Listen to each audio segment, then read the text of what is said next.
Cloudtts. Walking in the Footsteps of the Buddha. Author Thich Nhat Hanh. Book 1. Chapter 23.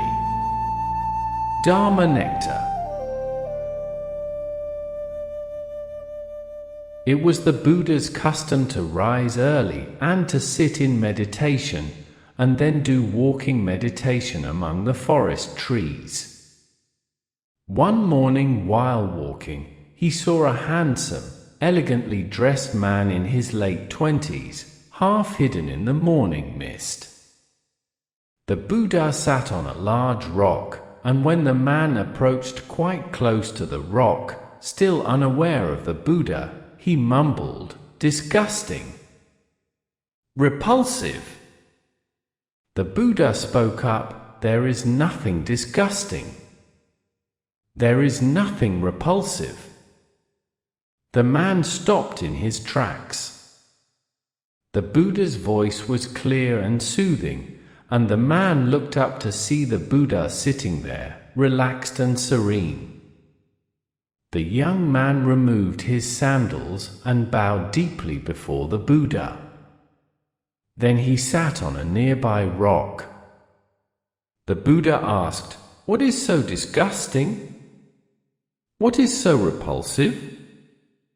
The young man introduced himself as Yossa, the son of one of the wealthiest and most reputable merchants in Varanasi. Yossa had always enjoyed a life of splendor and ease. His parents catered to his every whim, providing him with every kind of pleasure, including a handsome manor, jewels, money, wine, courtesans, banquets, and parties. But Yossa, a sensitive and thoughtful young man, had begun to feel suffocated by this life of pleasure and could no longer find any contentment in it. He was like a person locked in a room without windows. He longed for some fresh air, for a simple, wholesome life. The night before, Yossa and some friends had gathered to feast, drink, play music, and be entertained by lovely young courtesans. In the middle of the night, Yossa woke up and looked at his friends, and the young women sprawled out asleep. At that moment he knew he could not continue to live that way. He threw a cloak over his body, slipped on a pair of sandals, and walked out the front gate, not even knowing where he would go. He had wandered aimlessly all night until by chance he found himself in the deer park of Isipatana. And now as the sun rose, he sat facing the Buddha. The Buddha counseled him, "Yossa, this life is filled with suffering, but it is also filled with many wonders. To drown in sensual pleasures is bad for the health of both body and mind. If you live simply and wholesomely, not ruled by desires, it is possible to experience the many wonders of life. Yossa, look around you. Can you see the trees standing in the morning mists? Are they not beautiful?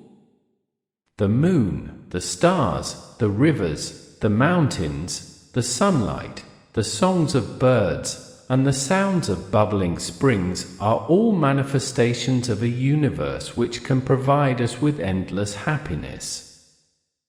The happiness we receive from these things nourishes mind and body. Close your eyes and breathe in and out a few times. Now open them. What do you see? Trees, mist, sky, rays of sunlight. Your own two eyes are wonders. Because you have been out of touch with wonders like these, you have come to despise your mind and body. Some people despise their own minds and bodies so much they want to commit suicide. They see only the suffering in life. But suffering is not the true nature of the universe. Suffering is the result of the way we live and of our erroneous understanding of life.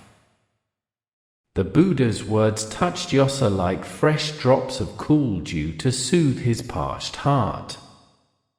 Overcome with happiness, he prostrated before the Buddha and asked to become a disciple. The Buddha helped him up and said, "A monk lives a simple and humble life. He has no money. He sleeps in a grass hut or beneath the trees. He eats only what he receives from begging, and he eats only one meal a day. Can you live such a life?" "Yes, Master, I would be happy to live such a life." The Buddha continued, "A monk devotes his mind and body to realize liberation, in order to help himself and all others. He concentrates his efforts to help relieve suffering. Do you vow to follow such a path?" "Yes, Master, I vow to follow such a path." "Then I accept you as my disciple." A disciple in my community is known as a bhikkhu, a beggar. Every day you will go to beg your food in order to nourish yourself, to practice humility, and to be in touch with others in order to show them the way. Just then the Buddha's 5 friends and first disciples appeared. Yossa stood up and respectfully greeted each one. The Buddha introduced them to Yossa and then turned to Kondana. "Kondana, Yossa wishes to become a bhikkhu. I have accepted him. Please show him how to wear a robe, carry a begging bowl, observe his breath, and do sitting and walking meditation." Yossa bowed to the Buddha and then followed Kondana, who led him to his hut, where he shaved Yossa's hair and gave him instruction according to the Buddha's wishes. Kondana happened to have an extra robe and bowl which had been offered to him, but which he had never used. He gave these to Yossa. That afternoon Yossa's father came looking for him. All morning long the household had frantically been seeking Yossa at his father's orders. One servant followed Yossa's footprints to the deer park, and there he found Yossa's golden sandals abandoned by a large rock. After making inquiries, he learned that his young master was staying there with some monks. He returned in haste to inform Yossa's father. When Yossa's father arrived, he found the Buddha sitting serenely on a rock. He joined his palms and respectfully asked, "Revered monk, have you seen my son Yossa?" The Buddha motioned to a nearby rock and invited Yossa's father to be seated. He said, "Yossa is in the hut and will be out shortly." Yossa's father listened as the Buddha recounted all that had taken place that morning. The Buddha helped him understand Yossa's inner thoughts and aspirations. Yossa is a bright and sensitive young man. He has found the path of liberation for his heart. He now has faith, peace, and joy. Please be happy for him, the Buddha said. The Buddha also told Yossa's father how it was possible to live in a way that could reduce suffering and anxiety and create peace and joy for oneself and all those around one. The merchant felt lighter with each word the Buddha spoke. He stood up and joined his palms together to ask to be accepted as a lay disciple. The Buddha was silent for a moment and then he spoke, "My disciples strive to live simply with awareness, avoid killing, shun adultery, speak truthfully, and avoid alcohol and stimulants which cloud the mind. Sir, if you feel you can follow such a path, I will accept you as a lay disciple. Yosa's father knelt before the Buddha and joined his palms. Allow me to take refuge in your teaching.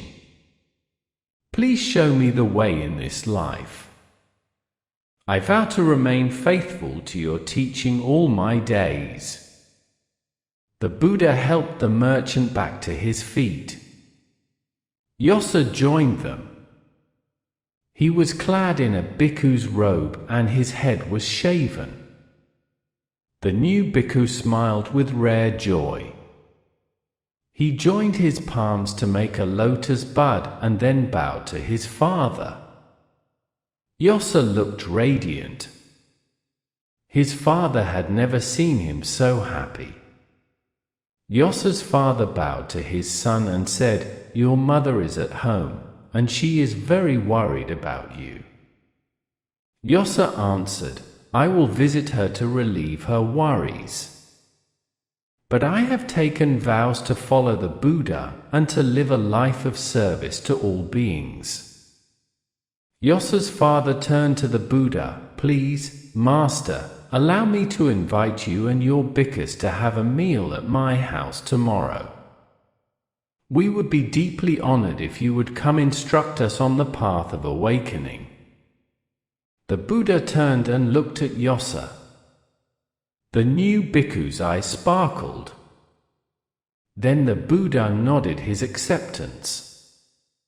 The following day, the Buddha and his 6 bhikkhus ate at the home of Yosa's parents. Yosa's mother wept, so overcome was she to see her son both safe and happy. The Buddha and his bhikkhus were invited to sit on cushioned chairs. Yosa's mother served them herself. As the bhikkhus ate in silence, no one spoke, not even the household servants. When the meal was finished and the begging bowls had been washed, Yosa's parents bowed to the Buddha and then sat on low stools placed before him. The Buddha taught them the 5 precepts which formed the foundation of practice for lay disciples. The first precept is "Do not kill." All living beings fear death. If we truly follow the path of understanding and love, we will observe this precept. Not only should we protect the lives of humans, we should protect the lives of animals as well.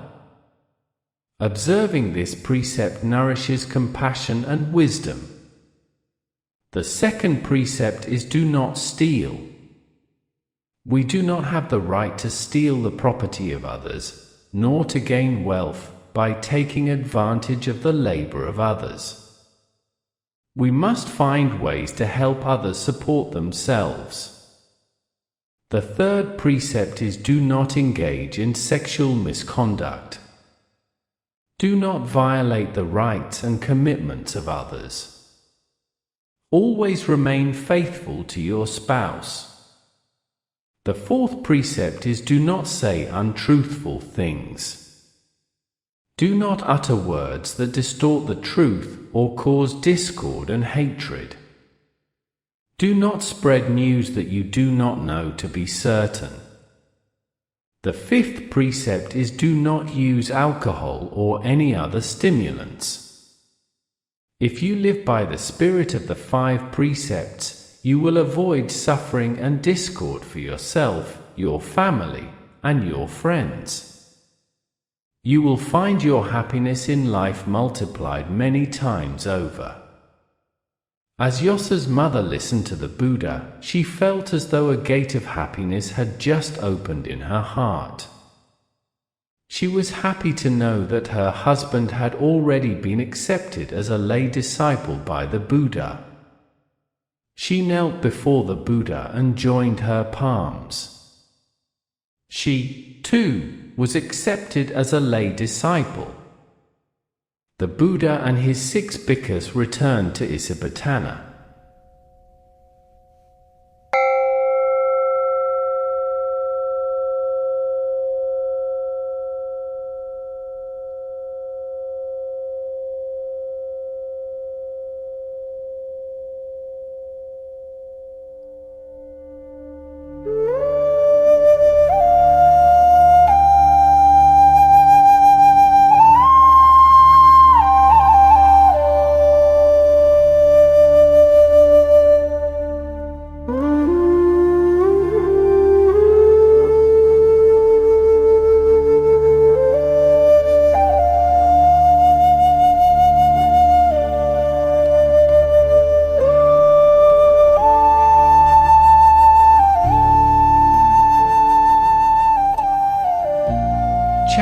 24. Taking refuge.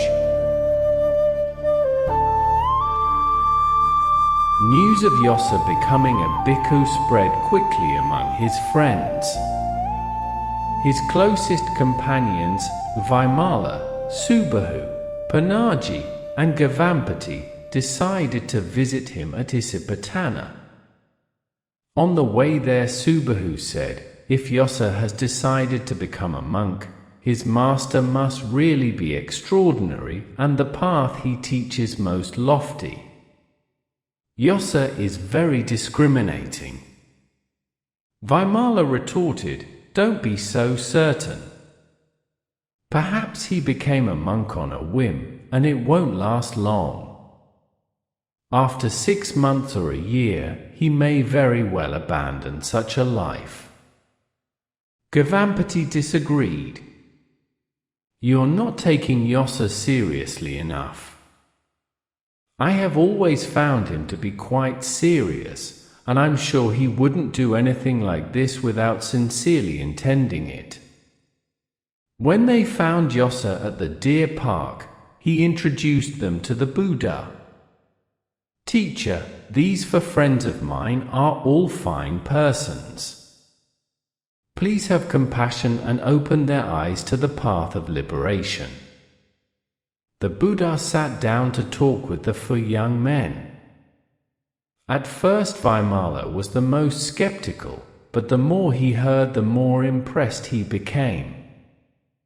Finally, he suggested to the other 3 that they all ask the Buddha to accept them as bhikkhus.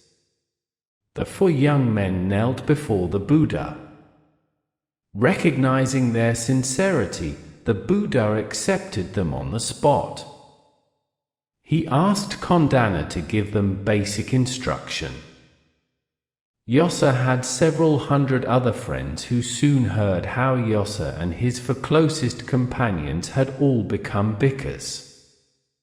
120 of these young men, all in their 20s, met outside Yasa's home and decided to visit Isipatana that very morning. Yasa was informed of their arrival and he came out to greet them. He spoke about his decision to become a bhikkhu, and then he led them to have an audience with the Buddha. Surrounded by the young men, the Buddha spoke about the path, which can end suffering and lead to peace and joy. He told them about his own search and how he had vowed to find the way while he was still a young man. The 120 young men listened as if entranced. 50 of them requested to become bhikkhus at once. Many of the other 70 also wanted to become bhikkhus, but could not abandon their responsibilities as sons, husbands, and fathers.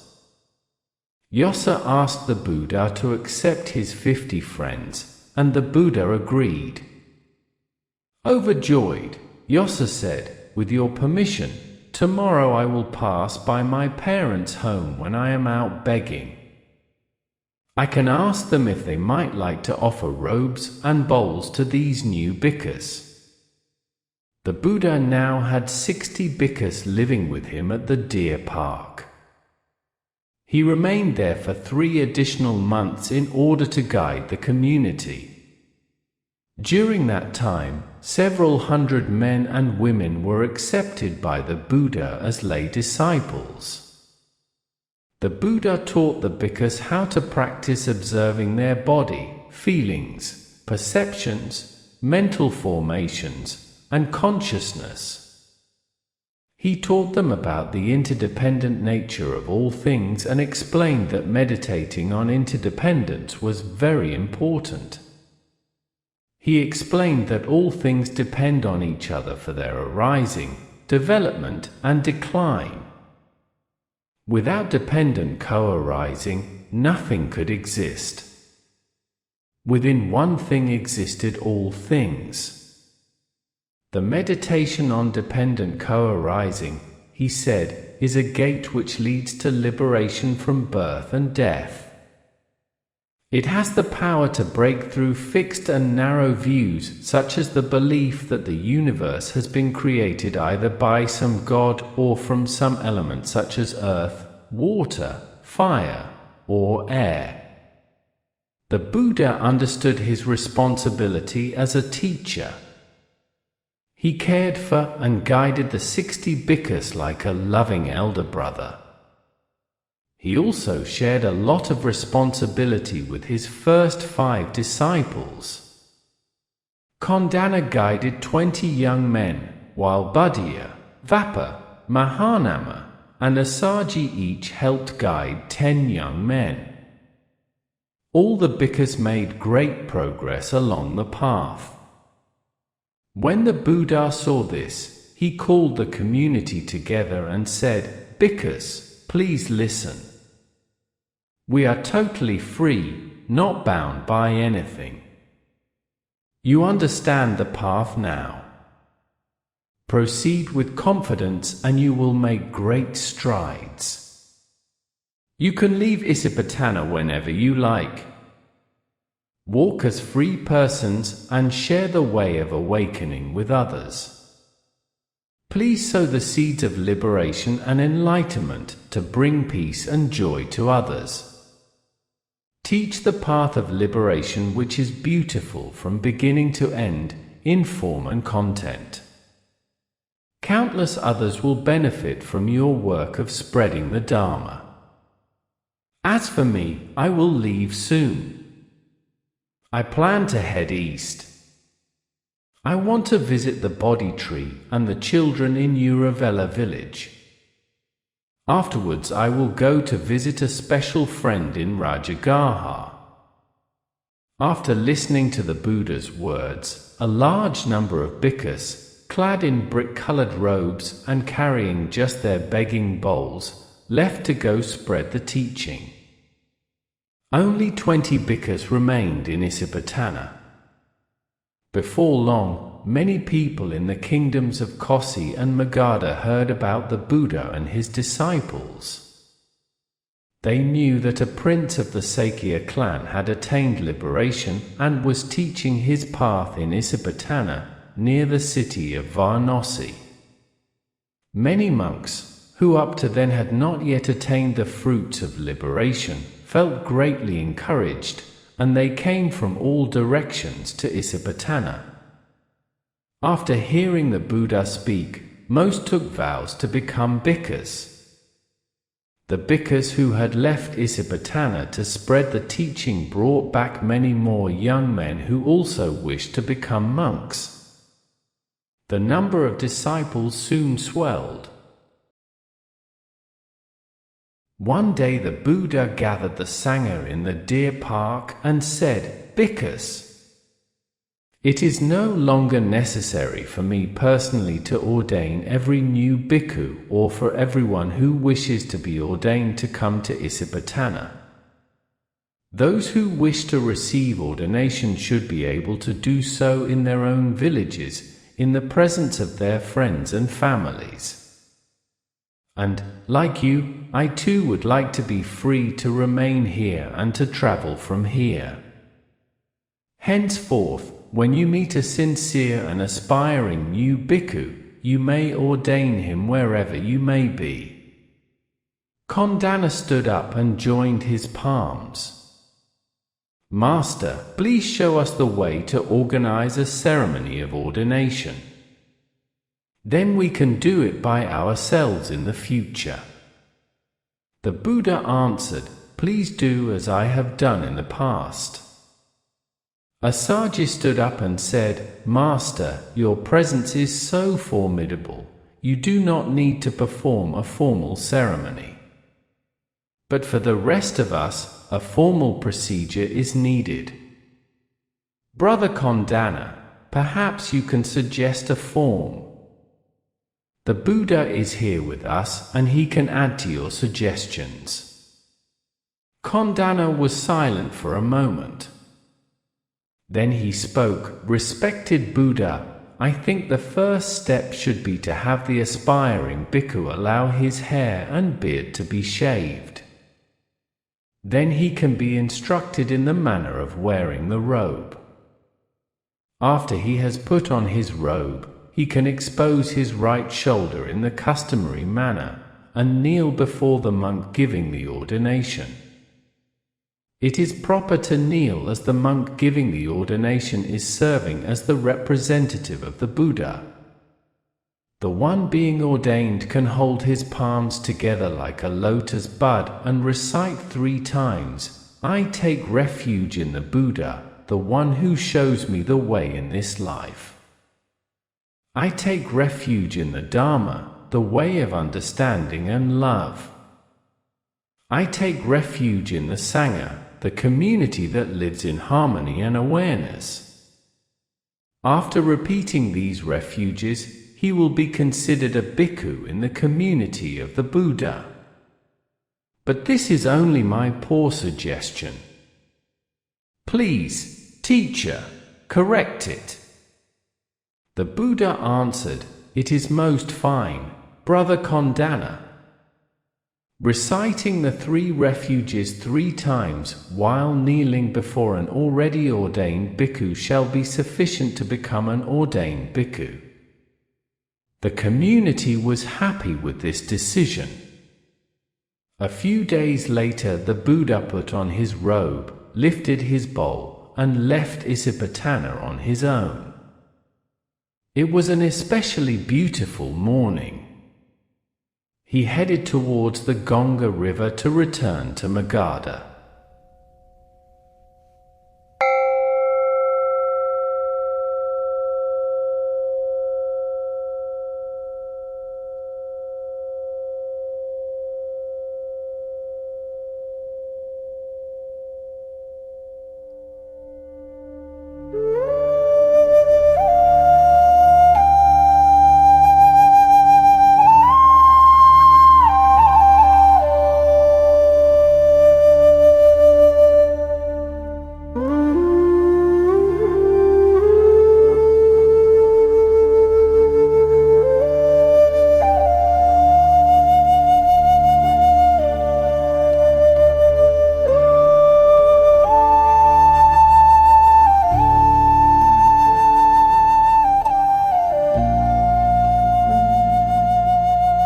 Chapter 25.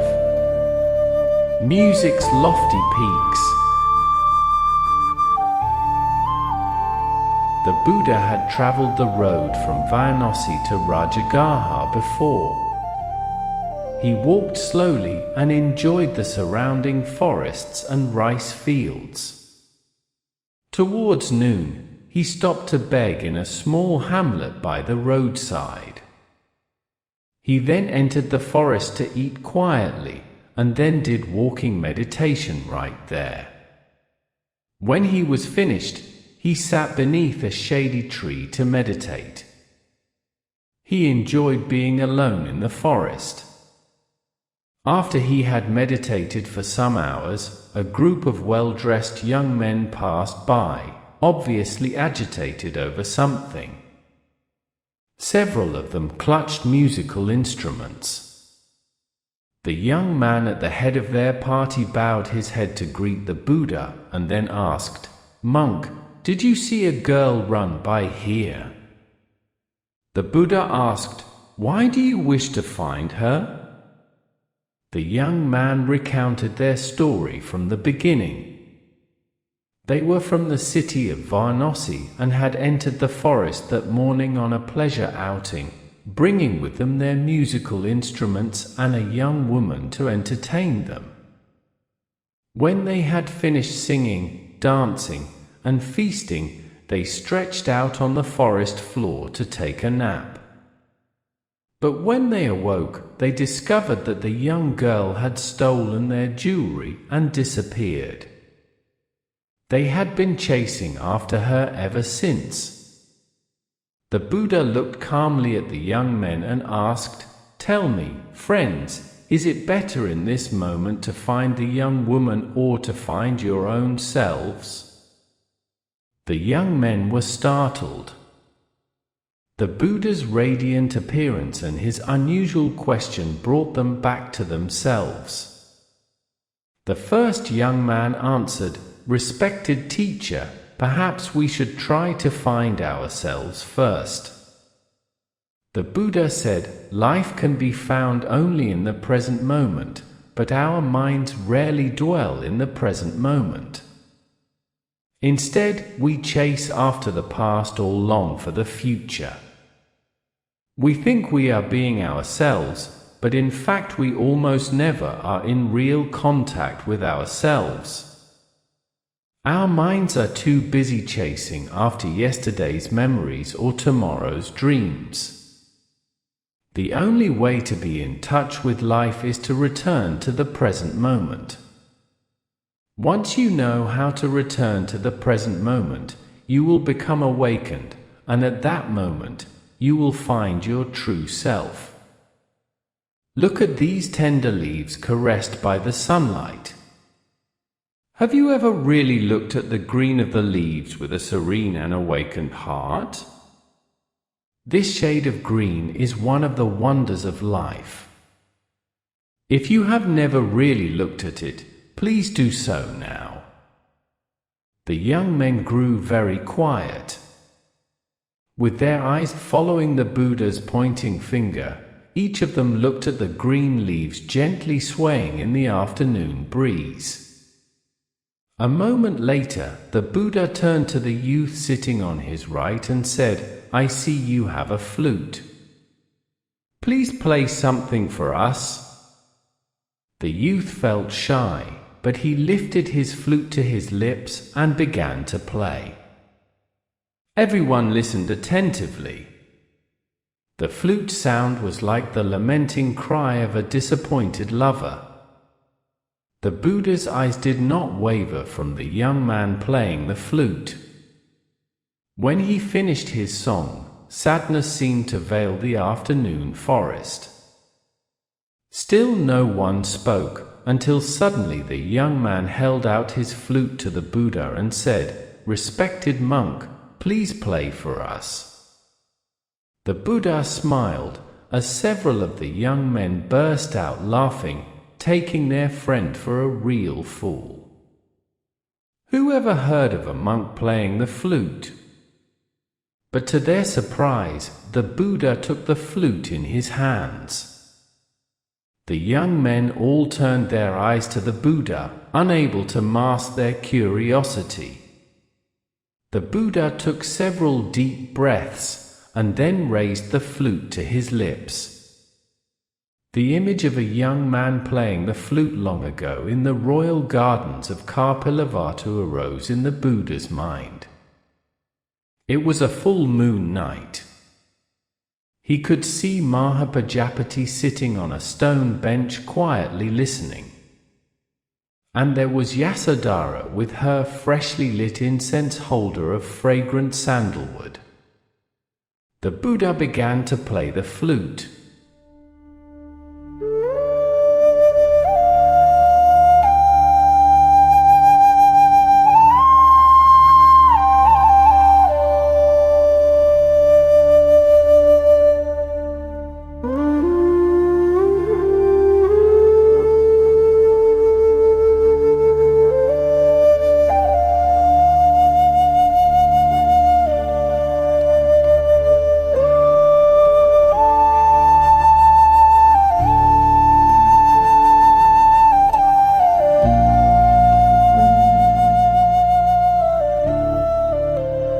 The sound was as delicate as a thin strand of smoke curling gently from the roof of a simple dwelling outside Kapilavatthu at the hour of the evening meal.